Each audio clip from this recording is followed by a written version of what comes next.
ভারতের প্রতিরক্ষা শক্তিতে বড় আপগ্রেড। এবার ভারতীয় সেনাবাহিনীর হাতে আসতে চলেছে এক অত্যাধুনিক মারাত্মক ক্ষেপণাস্ত্র ধ্রুবাস্ত্র, যাকে তৈরি করেছে ডিআরডিও।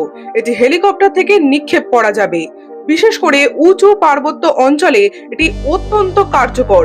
ফলে উত্তর ভারতের লাদাখ, কাশ্মীর সীমান্ত নিরাপত্তা ভারতীয় সেনাবাহিনী এবং বায়ুসেনার দ্বারা আরো বেশি শক্তিশালী হবে।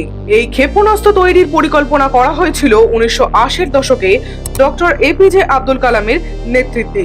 আর এর সব থেকে বড় বৈশিষ্ট্য হলো এটি লক্ষ্যবস্তুতে একবার লক হয়ে গেলে নিজে থেকেই ট্র্যাক করে সেটিকে ধ্বংস করতে পারে। রাতের অন্ধকার হোক কিংবা খারাপ আবহাওয়া, এটি কিন্তু লক্ষ্যবস্তুকে শনাক্ত করে নির্ভুলভাবে নিশানা করতে সক্ষম। লঞ্চের পর প্রথমে এটি উচ্চতায় ওঠে, তারপর উপর থেকে সরাসরি লক্ষ্যবস্তুর উপর আঘাত আনে, যা এটিকে আরো বেশি মারাত্মক করে তুলেছে। আচ্ছা, ভারতের এই নতুন প্রতিরক্ষা শক্তি নিয়ে আপনার কি মতামত কমেন্টে লিখবেন। আর এমন ইম্পর্টেন্ট আপডেট পেতে চ্যানেলটিকে দ্রুত সাবস্ক্রাইব করুন।